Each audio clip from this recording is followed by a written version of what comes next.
Zola narrates an incident, which must be based on historical fact, in which not only did this woman herself move in the highest social circles, but where to be known as her lover ensured a man an outstanding reputation within this society. The courtesan who sells herself for a very high price thereby acquires a scarcity value. For not only do scarce objects have a high price, but so also do those whose value is determined by any other reason, even if it is only a fashionable whim. As with many other commodities, the favors of some courtesans are greatly appreciated and in great demand only because they have the courage to ask quite extraordinary prices. There must be a similar basis for English legal judgment when it grants money compensation to a husband whose wife has been seduced. There is nothing that more contradicts our feelings than this procedure which reduces the husband to being his wife's procurer. Yet these fines are extraordinarily high. I know of a case in which the wife had intercourse with several men and each of them was sentenced to pay compensation of 50,000 marks to the husband. It seems as if here too one tries to compensate through the size of the sum for the baseness of the principle of making amends for such values by money. It may also have been that, in a rather naive way, one wishes to express respect for the husband's social position by the size of the sum. Certainly, the author of the Junius Letters reproaches a judge that, in a lawsuit concerning a prince and the wife of a lord, he had not taken the status of the offended husband into account when assessing the compensation. Bribery. The significance of this viewpoint is shown most clearly in instances of the purchase of a person in the commonly accepted sense of the word, namely in bribery. I wish to discuss this phenomenon in its specific monetary form. There is, in a certain sense, a justification for this if it concerns persons in relatively comfortable economic circumstances. Here one assumes that the mind that is unable to resist a small temptation must be particularly niggardly and weak, whereas to succumb to a large temptation may happen to a stronger mind as well. Similarly, bribery, that is the purchase of office or assurances, is judged to be so much more contemptible if it is carried out for small amounts. Thus, bribery is in fact interpreted as the purchase of a person according to whether he is unpurchasable, expensive or cheap. The justice of the social evaluation seems to be guaranteed here, since it is only the reflection of the self-evaluation of the subjects concerned. The strange dignity that the person open to bribery uses to preserve or at least hide his position originates in bribery's relationship to the whole person.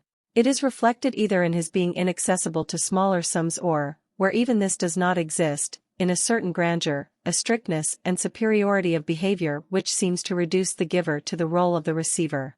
Such external behavior is supposed to present the person as someone who is unassailable and aware of his own value. Inasmuch as it is a charade, since the other party enters into compliance with it by tacit agreement, it provides a certain inner reflex and protects the bribable person against self-negation and self-devaluation which would result from his sacrificing his personality for a certain amount of money. Among the ancient Jews, and often in the Orient even today, such buying and selling is carried out by exchanging civilities as if the buyer were taking the object as a present. The peculiar dignity of the Oriental would appear to favor hiding a genuine interest in money, even in the case of such legitimate transactions.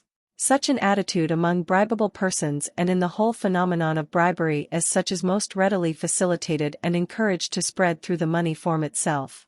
Money, more than any other form of value, makes possible the secrecy, invisibility and silence of exchange.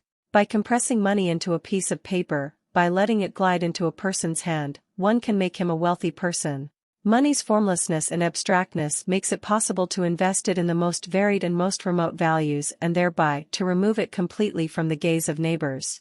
Its anonymity and colorlessness does not reveal the source from which it came to the present owner. It does not have a certificate of origin in the way in which, more or less disguised, many concrete objects of possession do. Whereas for the owner himself the fact that values can be expressed in money provides a clear and unveiled insight into the state of his possessions. For other people it allows a concealment and disguise of possessions and transactions that would be impossible for other tangible forms of property. The concealability of money is the symptom, or the extreme form, of its relationship to private ownership.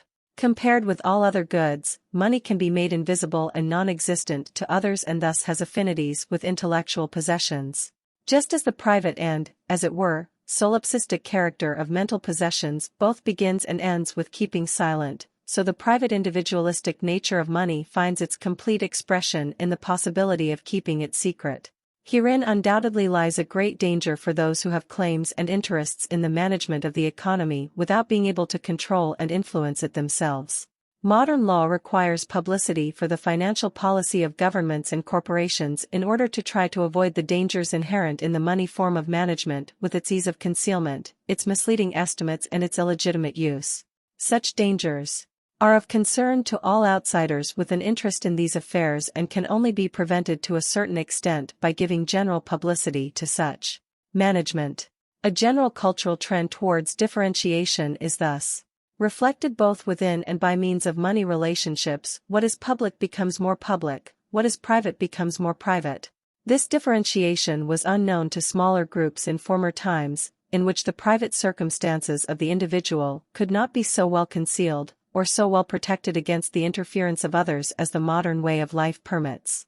On the other hand, the representatives of the public interest in those small circles disposed of more mystical authority and concealment than those of large groups in which the extension of their area of authority, the objectivity of their techniques and their distancing from the individual person allowed them to tolerate the public nature of the behavior of the authorities.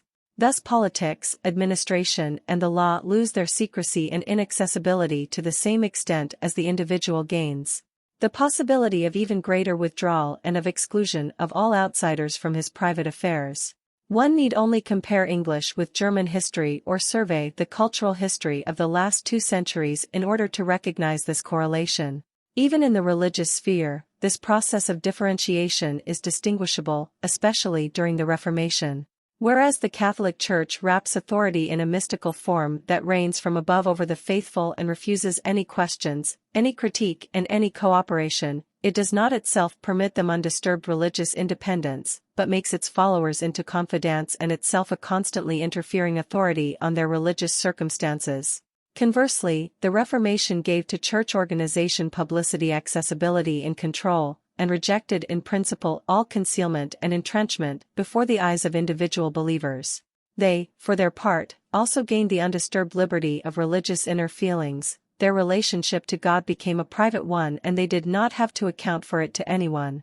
We now return from the privacy and secrecy that, in accordance with the general cultural trends, become part of the economic conditions in the money economy back to the sale of people, to bribery, which reaches its highest form through the specific qualities of the money economy. Not only can a bribe in the form of a piece of land or a herd of cattle not be concealed from the eyes of the neighbors, but also the bribed person himself cannot behave as if nothing at all had happened by pretending ignorance in the manner in which, as characterized earlier, the representative dignity of bribery requires. With money, however, one can bribe a person, as it were, behind his own back. He can pretend even to himself not to know anything about it, since it is not specifically and personally connected with him.